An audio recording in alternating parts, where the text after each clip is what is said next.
नाही तुम्ही हात हालेल ना. अरे नो प्रॉब्लेम, चिंता कसं घ्या. दादा, आज मतदान केंद्रावर जो घोळ पाहायला मिळतोय राज्याच्या वनमंत्र्यांबाबत, आणि मग मतदारांचं काय होणार? जर तुमच्या बाबतीमध्ये जर मतदान केंद्रावर घोळ होत असेल तर सर्वसामान्य मतदारांचं काय होणार? हाच प्रश्न इथे लोकशाही अशी कशी?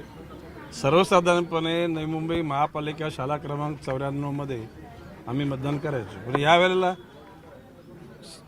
सेंट मेरी शाळेमध्ये आमचा मतदान केंद्र सांगितलं. तिथं पहिल्यांदा गेलो, तिथे रूम नंबर 9च नाही आहे.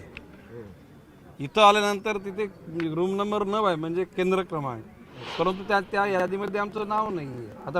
आता सेंट मेरीमध्ये आम्ही चाललो आहे आणि शोधतोय मतदान करायचं की नाही. की इलेक्शन कमिशनरनी की माझंच नाव, इथला मी आमदार, इथला राज्याचा मंत्री, तर आमच्याच बाबतीत अशी हालत असेल तर अन्य सर्वसाधारण मतदाराबाबत काय स्थिती असू शकेल याचा अंदाज तुम्हीच घ्या.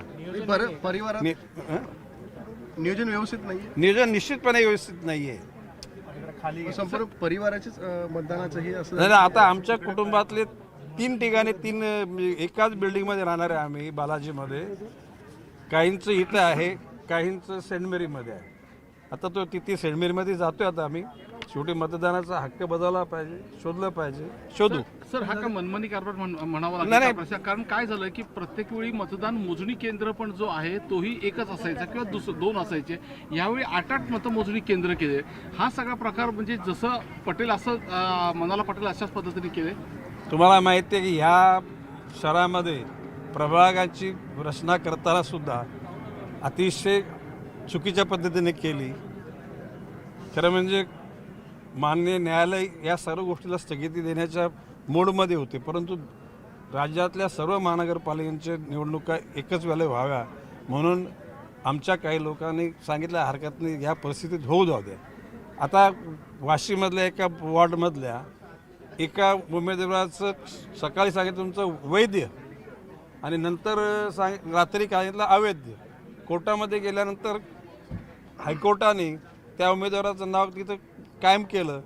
अशा प्रकारची ही असलेली यंत्रणा ज्या अधिकाऱ्यांच्या हाताखाली राबवली गेली त्यांचीच चौकशी करण्याची गरज आहे आणि ती करण्याकरता निश्चितपणे आम्ही निवडणूक आयोगाला पत्र देऊ. प्रभाव निश्चितपणे असं कसं म्हणता येईल? पैशाचा प्रभाव किंवा कुठेतरी फोनचा प्रभाव.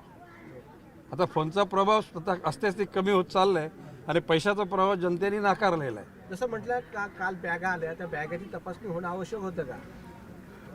कधी कधी यंत्रणा प्रेशरमध्ये जाते आणि आपल्या कर्तव्यापासून दूर जाते. व्हायला नाही पाहिजे. खरं म्हणजे काही ना एक वागणूक असं व्हायला नाही पाहिजे. आमचं म्हणणं आहे की लोकशाहीमध्ये प्रत्येकाचे अधिकार अबाधित असले पाहिजेत, समान असले पाहिजेत. दुर्दैवानं ते दिसत नाहीत. काही यंत्रणा ह्या मोडकळीस आलेल्या आहेत असं वाटतं. बॅगेचं रूपांतर मतदानामध्ये चांगल्या प्रकारे होईल का? नव्या मुंबईत होणार नाही.